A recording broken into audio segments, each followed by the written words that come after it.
Segunda Corintios 2. Determiné pues no haceros otra visita que os causara tristeza. Porque si yo os causo tristeza, ¿quién será luego el que me alegre, sino aquel a quien yo entristecí?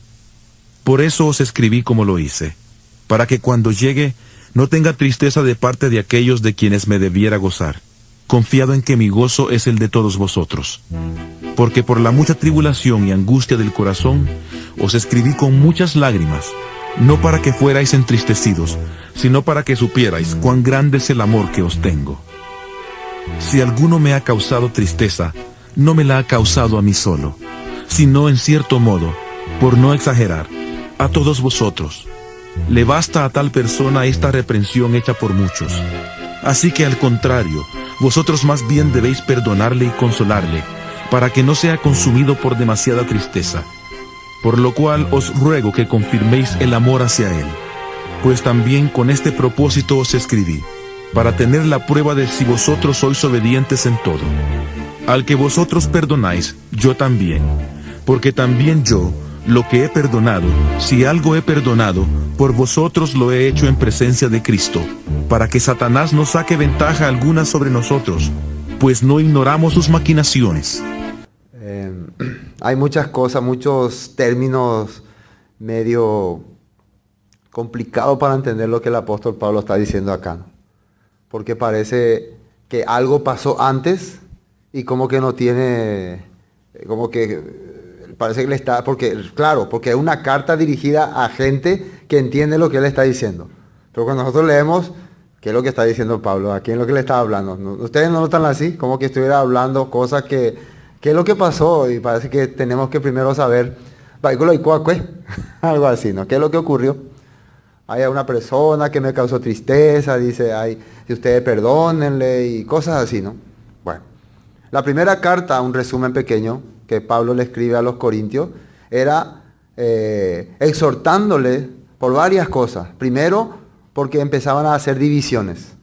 Y las divisiones no era solamente por términos de la palabra, sino porque cada uno quería ajustarse a cada predicador. A nosotros nos gusta más él, a nosotros nos gusta más él, y empezaban a dividirse y a crear problemas en la iglesia. Segundo punto era que había una persona que estaba viviendo en pecado. Y la gente no le decía nada. No es que nosotros tenemos que meternos en la vida de los demás, como dice uno, no tenés por qué meterte en mi vida, dice, algunos piensan así, ¿no? Y cierto, yo por ejemplo como pastor no tengo por qué meterme en la vida de los demás, ¿no? Pero sí como mensajero de la palabra, puedo decirle a las personas lo que está haciendo, si está bien o está mal, o no. Puedo decirle, mira, si es hermano de la iglesia y nos conocemos, claro, a un extraño que pasa por ahí yo no puedo decirle nada, ¿no? Yo no le conozco, ¿no? Pero a una persona que conozco, que estamos congregando, estamos reuniéndonos y está haciendo una cosa que no es bíblico, que no está en la Biblia y que le va a perjudicar en su vida, puedo decirle, ¿no? Eso que está haciendo está mal, no está bien. La manera que Pablo usó para exhortarle a esta persona fue muy duro. ¿Se acuerdan que había dicho? El tal se ha entregado a Satanás para destrucción de la carne. Eso estaba en 1 Corintios capítulo 5. Porque se escuchaba que hay una persona que vive pecando y nadie le dice nada. Porque la gente pensaba, bueno, Ego todavía no entiende y Dios le va a cambiar. Pero estas cosas ya ni los gentiles vivían así, dice. No era algo sencillo, no es que simplemente hacía alguna cosa muy inofensiva, sino un pecado ya que ni entre los gentiles se nombra eso. Eso ya es algo grave, ¿no? Si entre nosotros hay alguien que está haciendo algo que es pasable, no es tan grave, puede ser. Pero si está haciendo algo que ni entre los gentiles, entre la gente común se hace, o sea que la gente común, si ve que alguien hace eso, le va a parecer grave, cuanto más a los de la iglesia. A eso se refiere. Entonces Pablo le dice, yo juzgo, ¿no? El tal se ha entregado a Satanás. ¿Qué es lo que quiso decir cuando dice el tal se ha entregado a Satanás? No es que Satanás le consuma y le lleve al infierno, sino que esa persona quede bajo jurisdicción de Satanás. Eso quiere decir. Que se encargue Satanás de dirigirle. Quiere decir, díganle a esa persona que si quiere vivir así, vivir nomás, en el mundo, no hay problema. ¿Quién controla el mundo? Satanás. Satanás maneja. Él es el príncipe de la potestad del aire. Entonces él le explica, mira, el mundo de Dios, el camino de Dios es así. El mundo de afuera es guiado por Satanás. Nosotros queremos que vayas allá y estés un tiempo ahí. No creo que le haya gustado a él que le hayan dicho así, ¿no? Pero Pablo dijo que así le digan. No para condenarle. ¿Por qué? Al estar él afuera, ¿qué entendería? Dos cosas. Este es mi mundo o yo no pertenezco aquí. ¿Así entendería o no? Si él está afuera, porque ya que dentro de la iglesia él está viviendo como de afuera, entonces yéndose ahí afuera, se entendería, se daría cuenta cuál la sherendá. ¿Se acuerdan cuando Noé lanzó 2 pájaros fuera del arca? ¿Qué eran esos 2 pájaros? Uno era cuervo y el otro era paloma. Pasando el tiempo, el cuervo ya no vino más. Y la paloma regresaba. Porque la paloma dice que no encontraba dónde asentar su pie. ¿Qué es lo que había abundantemente en ese lugar afuera? Muertos, cadáveres, animales muertos, porque había ocurrido el diluvio. Entonces el cuervo encontró su lugar entre los muertos. Pero la paloma no tenía, entonces regresaba al arca. Es una figura, ¿no? La persona que es de Dios, la persona que tiene a Dios, por más que por algún momento, por alguna razón en la iglesia o en algún lugar cae o comete alguna falta, al salir afuera se da cuenta, este no es mi lugar, este no es mi mundo. Contrario, la persona que no es de Dios, al salir afuera, este es mi mundo, esto es lo que me gusta. Por fin me deshice de todos esos religiosos. Por fin de eso de Shabbat, Shalom, todo, ya me separé de esta cosa. Ahora a disfrutar mi vida, a vivir como yo quería vivir siempre. Con mi música, con mi baile, lo que quería hacer. Eso es lo que Pablo está queriendo que ocurra. No es que está queriendo directamente condenarle a esta persona. Bueno, esto fue lo que ocurrió al principio. Esa fue la primera carta. También le hablaba muchas cosas sobre las doctrinas, sobre dones de lengua. Ya hemos compartido todo ese punto. Bueno, pero el punto que más afectó a la iglesia fue ese punto. Que con la primera carta no es que provocó que algunos estén contentos, porque algunas personas estaban en contra del apóstol Pablo. Les pareció muy fuerte su sentencia y es como en este tiempo también. ¿Qué les parece si tienen un guiador, un pastor que nunca les dice nada? Que nunca les habla que su vida está mal, que cómo están viviendo está mal. ¿Da gusto así o no? Y gusto pesa. Pero si tienen un predicador que cada rato les llama y les molesta, le dice, mira, hermano, esa vida que está llevando no es correcto. Así como está viviendo no es correcto. No empiezan a ver las quejas y murmuraciones. No me gusta más ese pastor, se mete demasiado en mi vida. Oye, metiste hora de vida, era el problema. Ahora estoy solucionando, ¿hay vida o héroe de vida? Ese es lo primero que empieza a pensar las personas. Entonces, ¿qué creen ustedes que le conviene más al predicador? ¿Meterse en la vida de la persona o mejor no decirle nada a nadie? Y predicar nomás tranquilamente y cada uno que viva como quiera. ¿Qué le conviene más al predicador? No decir nada. Porque si no le dice a nadie nada, nunca va a tener problema con nadie. Pero que empiece a decirle las cosas a la gente. Te empieza un poco a hincarle, a tocarle, como dice, a tocarle su curú. Y ahí empieza la gente ya. No me gusta lo más como predica el pastor. Ya parece que se le fue ya el espíritu. Ya. No, predica lo más bien. Antes predicaba mejor porque ya le está tocando. Sí, así es. Entonces, ¿qué creen lo que pasó acá? Pablo empezó a tocar no solamente el defecto de esta persona, sino la intención que había en muchos también en esa congregación de vivir de esta manera. Entonces creó conflicto y le menospreciaron, le ofendieron, le rechazaron y muchísimas cosas más hicieron. Eso es lo que habíamos visto en la primera carta, ¿no? Donde él hablaba que realmente si no fuera porque fui enviado por el Salvador, por el Mesías, si no fuera porque soy su apóstol, yo ya me hubiera retirado de este camino, después de haber oído tantas y tantos ataques a su persona, especialmente por la iglesia que él más tiempo había dedicado y que menos le había aportado. Inclusive cuando él estuvo en Corintio, él llegó un tiempo a decepcionarse de la gente de ahí, porque el pecado ahí era grande y abundante. Pero Dios le dijo, no, Pablo, aquí yo tengo mucho pueblo, aquí tengo mucha gente. Erecomíntenas ese cuera paciencia. Como Moisés también tuvo paciencia con los israelitas en el desierto. Señor,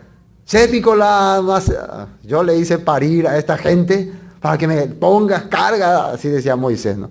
Se quejaba también. Pero bueno, entonces Pablo eso está explicando, ¿no? Aquí. Bueno, en la segunda carta, en el capítulo 2, ya empieza diciendo, esto pues determiné para conmigo no ir otra vez a vosotros con tristeza. Bueno, después de esa primera carta, con el conflicto que se creó, por el problema que hubo, Pablo hace una visita a Corintio, pero una visita breve. Una visita como de no sé cuánto tiempo, poco tiempo, que no tuvo la oportunidad de encontrarse con todos sus adversarios. Y los adversarios estaban ahí con ganas de decirle todo lo que querían en la cara a Pablo. Estaban con ganas de, tipo, la gente que quiere venir tipo, hay gente que le gusta, y escúchenme esto, uno a uno no quiere hablar así delante de todo para avergonzarle a una persona. Eso querían hacer con el apóstol Pablo, así decir públicamente esto, aquello. Y él pensó, no es conveniente eso. ¿Por qué? Si eso ocurre, esas personas que hagan eso, ¿cómo quedarán después? Ellos ya van a quedar como enemigos, definitivamente. Porque ellos ya me van a atacar, me van a decir todo lo que quieran, y si yo me defiendo y yo les demuestro que están equivocados, ellos van a quedar ya como enemigos, y ahí sí que va a ser peor. Entonces él prefirió una visita corta, y se fue otra vez. ¿Y qué provocó esto? Que todos le hayan dicho, gallina, cobarde, o que llore ahí. No, así la gente dijo. Él dice que se iba a quedar y habla una cosa y dice otra cosa, cambia de parecer. Y él después explica, ¿no? En el capítulo 1 explicaba, yo como persona puedo cambiar de parecer, pero nunca he cambiado lo que la Escritura dice. Yo como persona puedo decir mañana voy a irme a una reunión y no me voy. Cambié de decisión. Pero lo que no tengo que cambiar es lo que la Escritura dice. ¿Quién puede decir que lo que la palabra, lo que les escribimos es falso? Ustedes leen lo que le hemos escrito. Ustedes pueden leer las cosas que hemos compartido. Está abierto a cualquiera. Entonces, en eso yo no cambié. Terrible esta gente de Corintios. No quieren dirigir a la iglesia. Pablo tuvo mucho conflicto aquí. Bueno, entonces, esto pues determiné para conmigo no ir otra vez a vosotros con tristeza. Porque si yo os constrito, ¿quién será luego el que me alegre? Sino aquel a quien yo constrité. ¿Qué quiere decir constristar? Si yo si cada momento les pongo triste o les quebranto demasiado. Si yo solamente me dedico a quebrantarle a ustedes, me dedico solamente a darle con todo, ¿y quién después me va a mí dar, de quién voy a recibir alegría? Solamente me pongo a ponerle carga y cada momento, cada reunión, cada vez que estoy con ustedes le dejo triste. Entonces, ¿qué clase de guiador voy a hacer? Algo así dice, ¿no? Después, versículo 3. Y esto mismo yo os escribí para que cuando llegue no tenga tristeza de parte de aquellos de quienes me debiera gozar, confiando en vosotros todos que mi gozo es el de todos vosotros. Porque por la mucha tribulación y angustia del corazón os escribí con muchas lágrimas, no para que fueseis entristecidos, es decir, contristados, sino para que supieseis cuán grande es el amor que os tengo.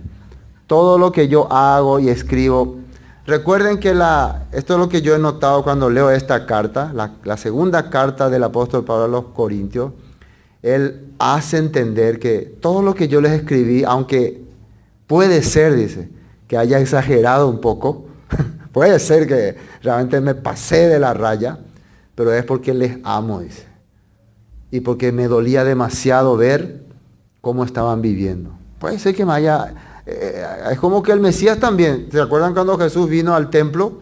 Empezó ahí a hacer escándalo, a tirar todo con azotes de cuerda. ¿Por qué? ¿Porque le odiaba a todo el mundo ahí? No, porque él les amaba a ellos, porque él quería que ellos tengan una vida correcta, porque eso es lo que iba a causar su destrucción. Pero muchas personas no le entendían así. Cuando le decía a sus discípulos, ¿hasta cuándo le tengo que soportar? No les decía porque les odiaba, sino hasta cuándo tienen que ustedes tener incredulidad en sus corazones. ¿Cómo pueden tener ese corazón? Hay unos videos que yo estaba observando, estuve publicando en WhatsApp. Realmente no publiqué todos, pero la diferencia que hay entre la gente que busca a Dios y la que busca la muerte y la contienda. La vez pasada vimos un video de más de 1 millón de judíos, ¿no?, reuniéndose en Israel.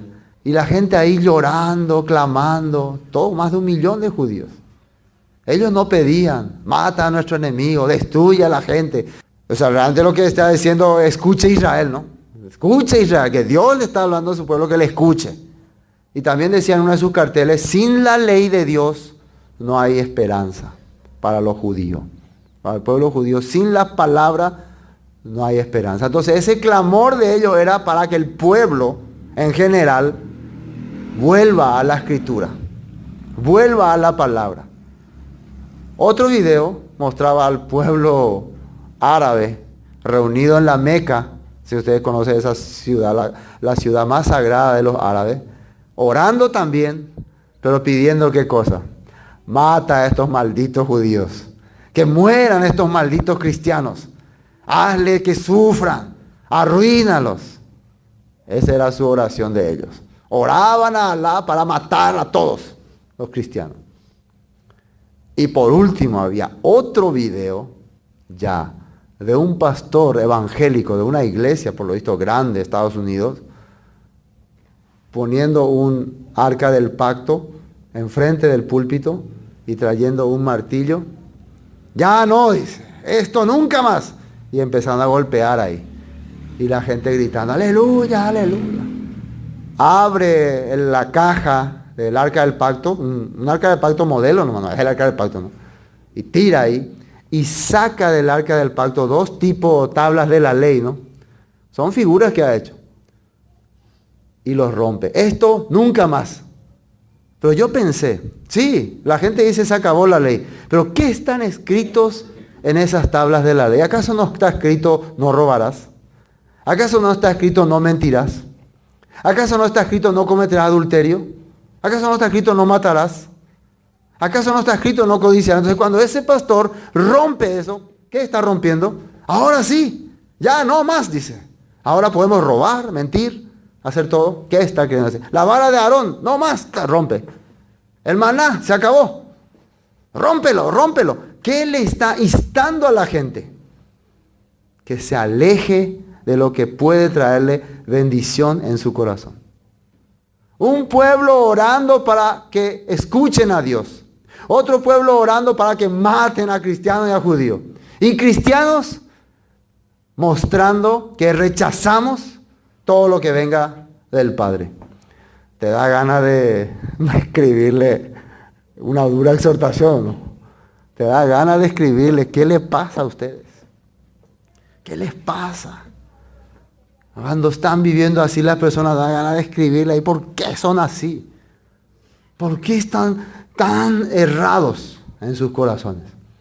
Y eso es lo que Pablo hacía. Por eso, porque la mucha tribulación y angustia, versículo 4 del corazón, os escribí, dice, con muchas lágrimas, no para que fueseis entristecidos, sino para que supieseis cuán grande es el amor que os tengo.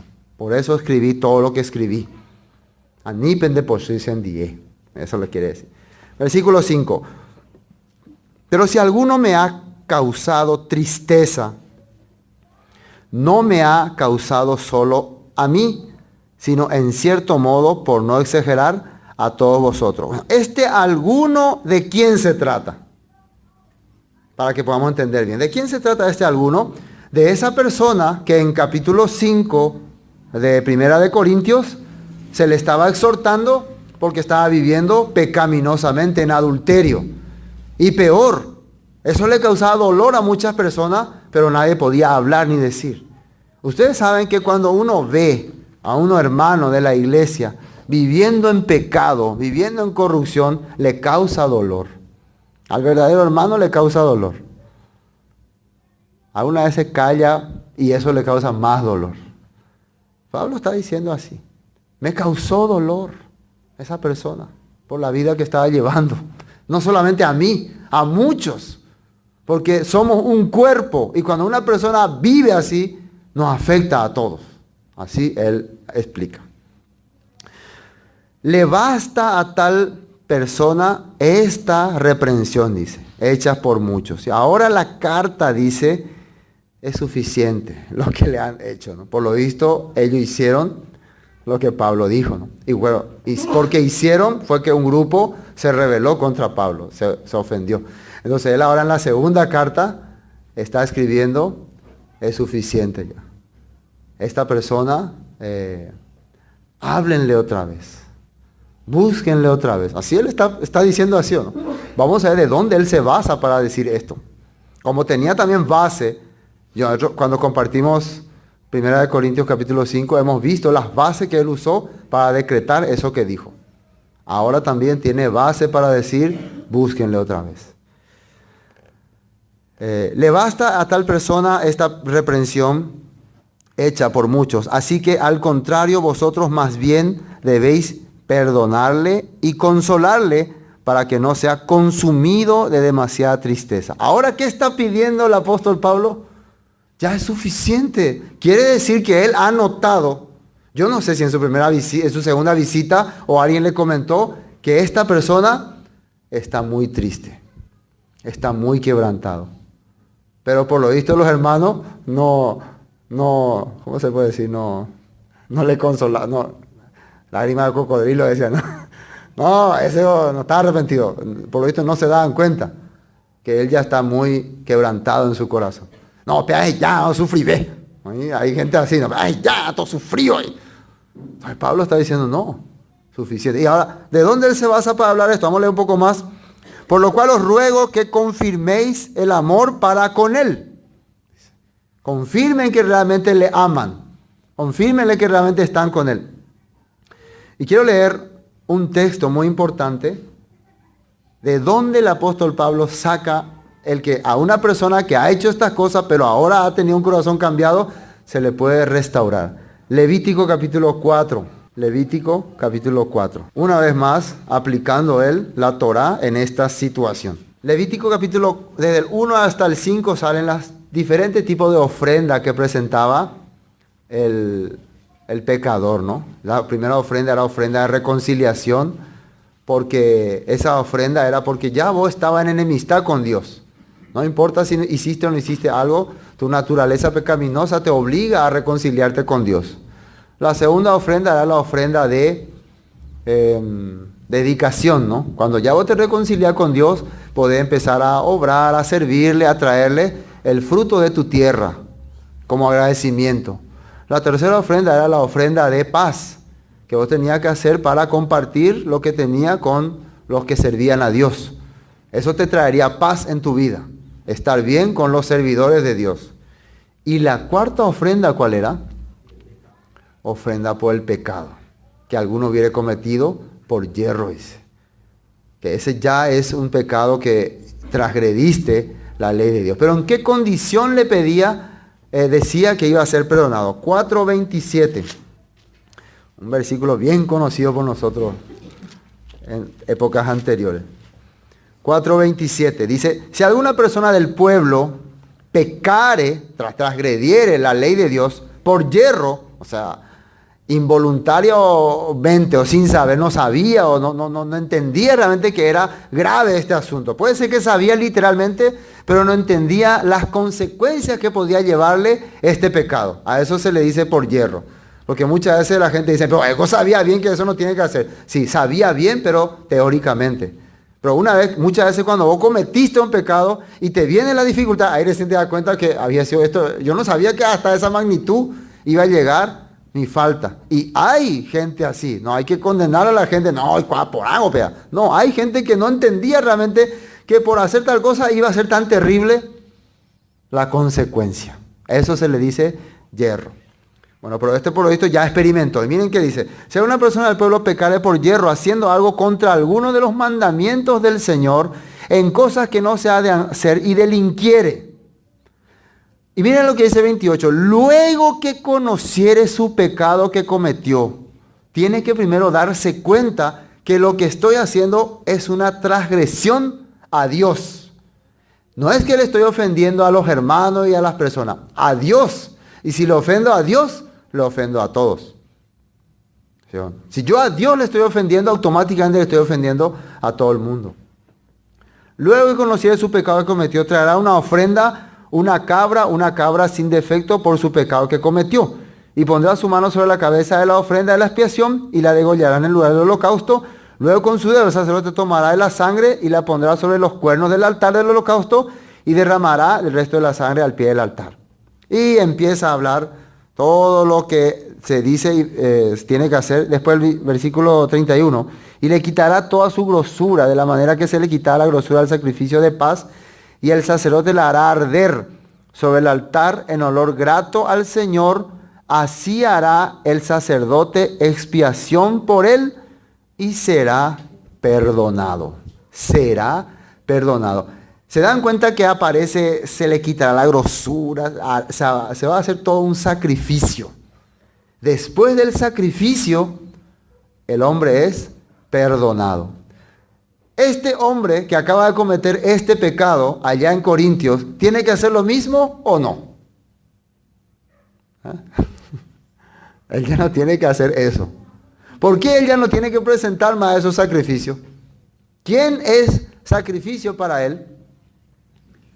Yeshua, Jesús. Entonces, en él se está aplicando el sacrificio de Yeshua. Pero ¿qué sí él tiene que hacer? Reconocer que ha pecado y confesarlo. ¿Me entienden? ¿No? Eso sí le toca a él. Reconocer, he pecado, he transgredido uno de los mandamientos de Dios y por eso tengo sufrimiento, dolor. Y después de que Dios vea, o Pablo vio, este hombre tiene dolor por su pecado, le es perdonado. Así está mostrando la Biblia. Otro texto, Levítico 19.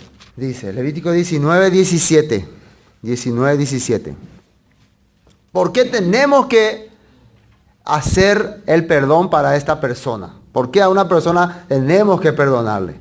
Dice, no aborrecerás a tu hermano en tu corazón, razonarás con tu prójimo para que no participes de su pecado. ¿Qué es participar de su pecado? Si hay conflicto, si esa persona no te quiere, vos no tenés que participar de su pecado. Vos no tenés que devolverle también con odio, su odio o su rencor. Vos tenés que devolverle con perdón, no aborreciéndole. No te vengará, y después dice, solamente esa parte quería leer. Eso son lo que dice Levítico, ¿no? Deuteronomio 30. Vamos a ver más Torah, más mandamientos y ordenanzas. ¿Qué nos dice Deuteronomio 30? Una promesa que había, que todo esto Pablo estaba aplicando, ¿no? Ahora. Esto es por si alguien le dice, va y copia a Pablo, primero tú se te ella, o eso es doña perdonata, eso es, va y cambiarla de casé. No, esto dice la Torah. Cuando hay arrepentimiento, cuando hay cambio del corazón, hay que perdonarle a esa persona. Pero aunque no haya cambio en el corazón de la persona, dentro de tu corazón no tiene que haber rencor ni aborrecimiento. Eso también dice la Torah. Entonces muchas veces la persona, ya no es más el problema que pecó esa persona, sino tiene odio contra esa persona. Ya le aborrece ya. Ya ni si cambia o no cambia, no cuase o hizo y bebé. Muchas veces peorico. Bueno, miren lo que dice 30, versículo 16. Deuteronomio 1, versículo 1. Sucederá que cuando hubiere venido sobre ti todas estas cosas, se refiere a las maldiciones, la bendición y la maldición, que he puesto delante de ti, y te arrepintieres. Fíjese lo que dice ahí. Tuvieres un teshuvah, un quebranto en tu corazón, un dolor, tristeza, en medio de todas las naciones a donde te hubiese arrojado el Señor tu Dios. Y después versículo 2, y te convirtieres al Señor. Convertirse quiere decir, volver a tener esperanza en Él. Volver a creer que Él es tu Dios, tu Señor, tu camino. Eso dice. Primero te arrepentí, ¿qué significa? Sentir dolor. Arrepentimiento viene de dolor. Teshuvah es de reconocer que fallé y siento dolor por eso.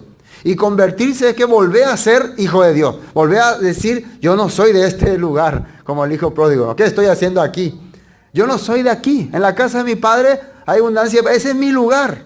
Ese es ya convertirse. Bueno, te arrepintieres y te convirtieres. Dos cosas muy importantes. Al Señor tu Dios y después, y obedecieres a su voz. 3 puntos. No solamente te arrepentí, te convertí y también ¿qué? Obedecer. Desde ahora quiero seguir, quiero hacer lo que Él dice. Daya posebei malasheja ea. Conforme a todo lo que yo te mando hoy, tú, tus hijos, con todo tu corazón y con toda tu alma, entonces el Señor hará volver a tus cautivos. Y tendrá cautivos, es igual que te volverá a rescatar del mundo. ¿A dónde era que le envió Pablo a este hermano? Al mundo, ¿no? Le entregó porque él quería vivir como el mundo, entonces este no es tu lugar. Tu lugar es allá con los cadáveres.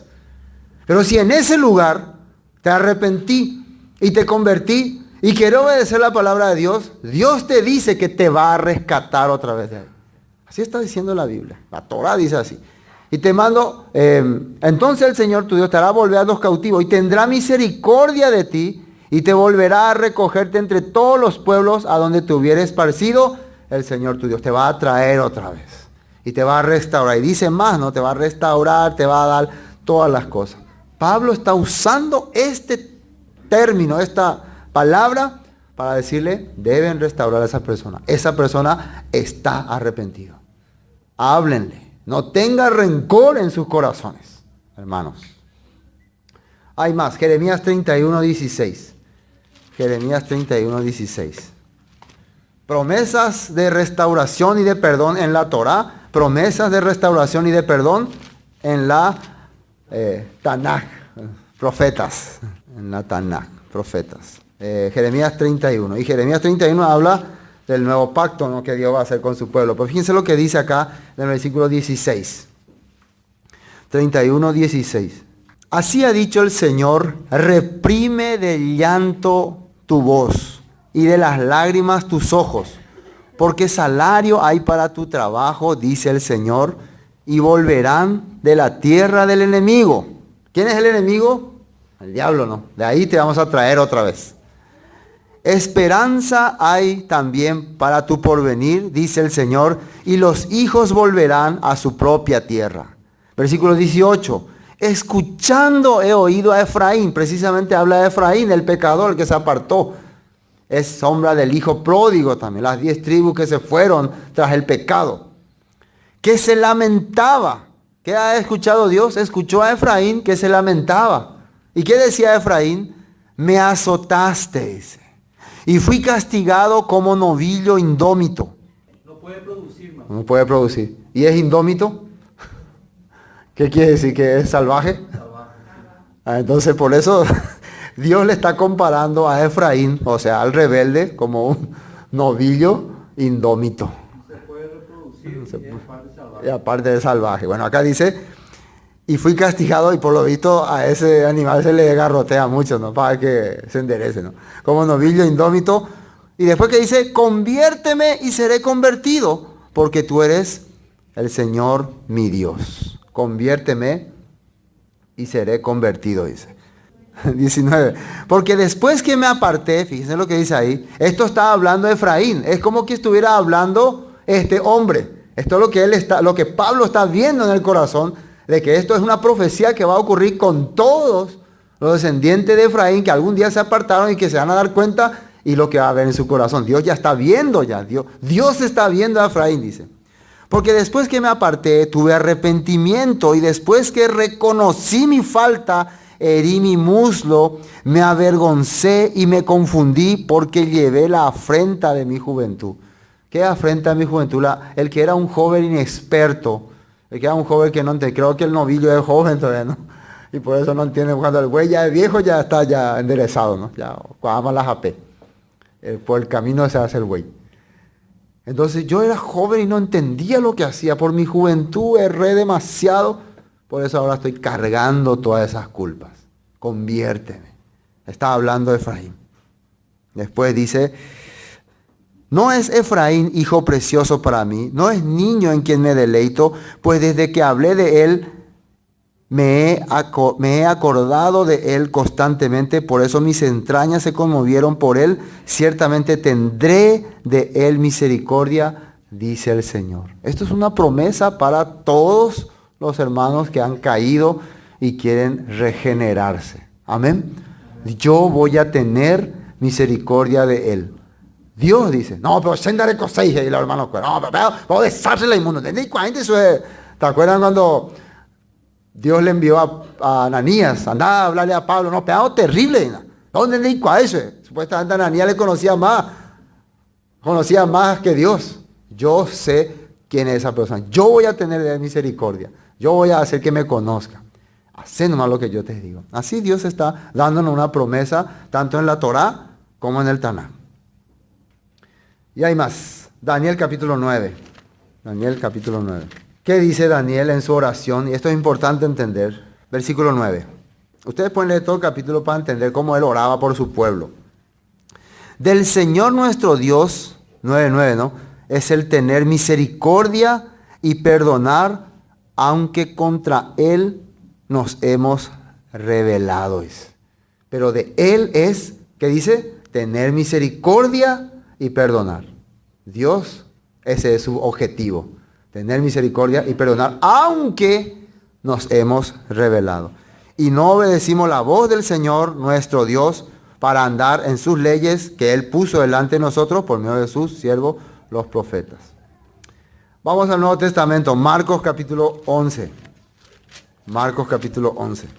Es importante saber el tema de perdonar o no. Marcos capítulo 11, versículo 24. Por tanto os digo, todo lo que pidiereis, y esto es muy importante, atienda bien. Todo lo que pidiereis orando, creed que lo recibiréis y os vendrá. Daniel estaba orando para que el pueblo vuelva a la escritura, para que se cumplan las palabras escritas por el profeta Daniel. Perdón, por el profeta Jeremías. Como dice, Daniel estaba orando porque él leyó en el profeta Jeremías, dice que si el pueblo cambia su corazón, después de 70 años regresará a su tierra. Pero él estaba, ¿qué estaba viendo él? El pueblo no cambia su corazón. Entonces, Señor, por favor. Entonces, todo lo que pidiereis orando, ¿qué dice ahí? Recibiréis, ¿no? Por tanto os digo, todo lo que pidiereis orando, creed que lo recibiréis y os vendrá. ¿Qué es lo que tenéis que pedir orando? La restauración del corazón de esa persona. O mía primero. O de mi pueblo. O de mi gente. ¿Y qué es eso? Y cuando estéis orando, perdonad si tenéis algo contra alguno, para que también vuestro Padre que está en los cielos os perdone a vosotros vuestras ofensas. Fíjense que la gente está acostumbrado a pedir a Dios en oración, pero ¿de qué no está acostumbrado a hacer? A perdonar. Antes que pida algo a Dios, pedí perdón a tu prójimo.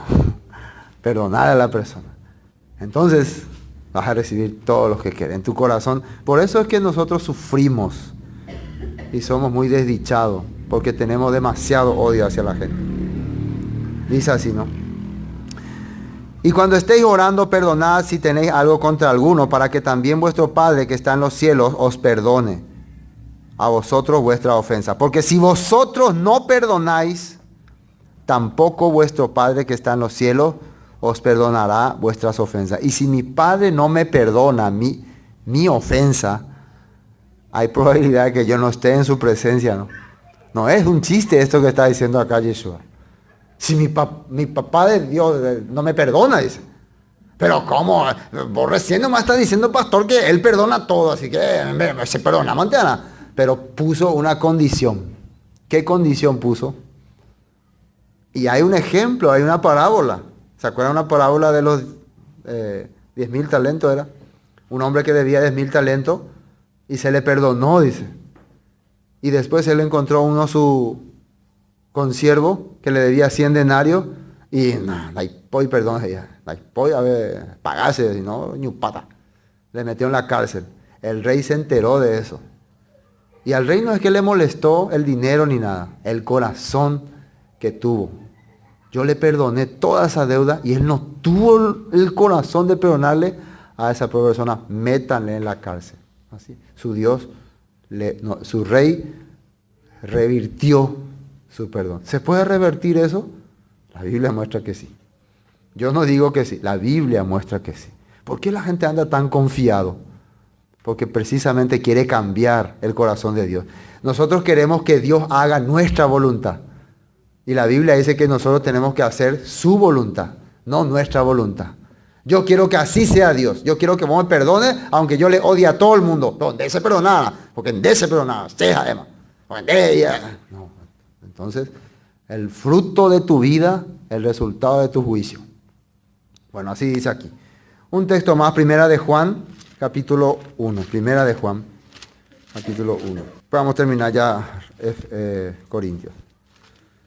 Muy importante, ¿dónde se encuentra el perdón entre los hermanos? Y acá Primera de Juan explica. ¿Dónde hay el perdón? ¿Dónde recibimos el perdón? El versículo 1, el capítulo 1, versículo 5 dice, este es el mensaje que hemos oído. Primera de Juan, ¿no? 1:5. Este es el mensaje que hemos oído de Él y os anunciamos, Dios es luz y no hay ninguna tiniebla en Él. Si decimos que tenemos comunión con Él y andamos en tinieblas, mentimos y no practicamos la verdad. Una persona que dice, no, yo estoy con Dios, yo siempre estoy con Dios, pero anda en tiniebla. Tiniebla quiere decir apartado de la Escritura, apartado de la verdad, siempre viviendo su propio corazón, no tiene paz en su vida, esa es tiniebla. Mentimos, dice, y no practicamos la verdad. Ahí te das cuenta que tiniebla es vivir apartado de lo que dice la Biblia. Eso es tiniebla. Pero si andamos en luz, como Él está en luz, tenemos comunión unos con otros y la sangre de Yeshua HaMashiach, el Salvador, dueño de nuestra vida, eso quiere decir. Yeshua HaMashiach es el Salvador, dueño de nuestra vida, el Rey. Rey quiere decir que es soberano, que gobierna por mi vida, que tiene autoridad por mi vida. Por eso me salvó. Su Hijo nos limpia de todo pecado, dice. Así dice. Si decimos que no tenemos pecado, nos engañamos nosotros mismos y la verdad no está en nosotros. Si confesamos nuestro pecado, Él es fiel y justo para perdonar nuestros pecados y limpiarnos de toda maldad. Fiel y justo para perdonar nuestros pecados y limpiarnos de toda maldad. Si confesamos. ¿Qué es confesar? Confesar quiere decir lo mismo que salía en Levítico, darte cuenta que lo que hiciste es pecado, está mal y a Dios no le agrada. Entender que el corazón de Dios no le gusta lo que hiciste. Eso es confesar. Había sido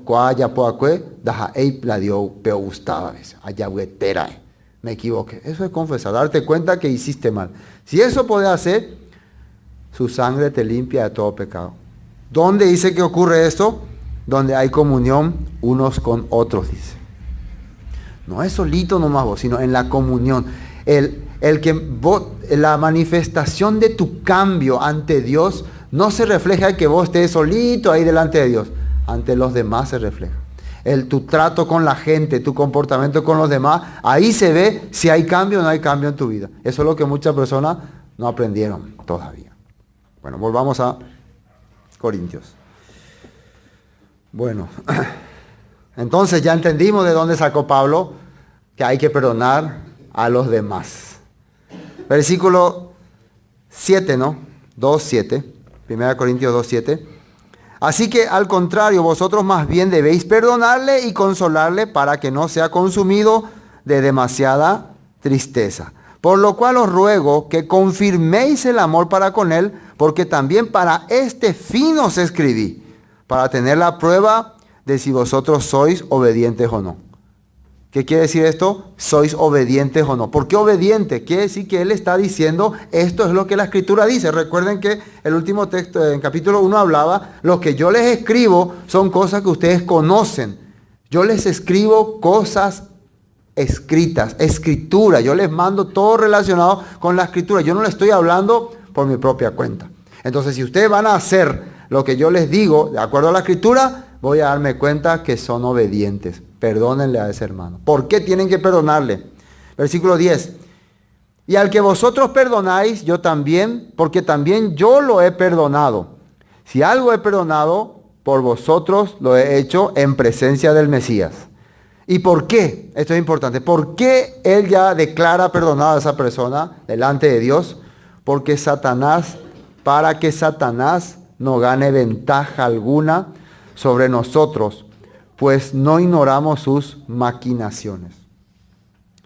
El diablo, ¿qué es lo que quiere hacer con la persona que ha sido exhortada o muchas veces removida de la iglesia? ¿Qué es lo que quiere hacer? Quiere usarle como instrumento contra el pueblo de Dios. ¿Ustedes saben eso? Satanás no va a usar a la gente del mundo para atacar a la iglesia ni a la congregación. Satanás va a usar a una persona que ha transgredido, que ha pecado y que ha sido exhortado para hacerle enemigo de la iglesia. Satanás es astuto, ¿no? Entonces ustedes tienen que saber, dice, esa persona va a ser un día su peor enemigo. Satanás le va a convertir. Va a empezar a hablar contra usted, va a empezar a atacar a usted, va a empezar a hablar todas las cosas. Por eso ustedes tienen que perdonarle. Por eso ustedes tienen que ganar su corazón. Claro, ¿por qué eso? Porque según el apóstol Pablo, él ha cumplido esos requisitos. Se ve tristeza y dolor en su corazón de esa persona. Esto es muy, muy importante porque esto no es también para utilizar como quien muchas veces antes se usaba para menospreciar a las personas. No, nosotros tenemos que saber hacer todas estas cosas con inteligencia y sabiduría delante de Dios. ¿Cómo poder decirle a una persona que está mal? La Biblia muestra como 1, 2 veces, primero personalmente, después entre 2, después reunimos un grupo más mayor y les hablamos, y si esa persona a pesar de eso, te invitamos cordialmente a que sea parte del sistema, pero no de aquí. Porque aquí queremos aprender la palabra, aquí queremos caminar delante de Dios. Simplemente así. Entonces esa persona dice, bueno, me voy, no me gusta su presencia, entonces se va. Pero después se da cuenta, ese no es el mundo en donde yo quiero vivir. Entonces, realmente estuve mal. Entonces, eso es lo que Pablo dice. Eso, si ocurre eso, ustedes tienen la obligación de restaurarle a esa persona. Porque Satanás quiere destruir. Satanás no quiere que el hombre tenga arrepentimiento. ¿Conocen un caso en que una persona no pudo arrepentirse? ¿Se acuerdan un caso? Faraón. El faraón no pudo arrepentirse, aunque vio todos los poderes de Dios. Hasta su hijo murió. Imagínense, su hijo murió. Por causa de su terquedad, igual no cambió su corazón. Satanás ya le usó poderosamente. También hay hombres como Absalón, que a pesar de que él sabía que ponerse en contra de su padre era terrible, igual él no retrocedió y se fue hasta la muerte. Judas Iscariote también. Judas Iscariote entendió que él hizo mal, que él realmente lo que estaba haciendo estaba mal. ¿Y qué decidió hacer? Suicidarse. Hay gente que no quiere. Saúl, ya están empezando a salir los nombres, ¿no? Saúl, Aitofel, varias personas no quisieron cambiar su corazón. Herodes, ¿se acuerdan de Herodes que Juan el Bautista le decía y después él le mandó decapitar y él estaba atormentado? No, Juan el Bautista regresó, él sabía, pero no quería cambiar su corazón. No, la cambiamos. Satanás es más que le utiliza para hacerle enemigo. Hay varios otros en la Biblia menciona. Una vez que se cerró su corazón, la hipolla habría mandé.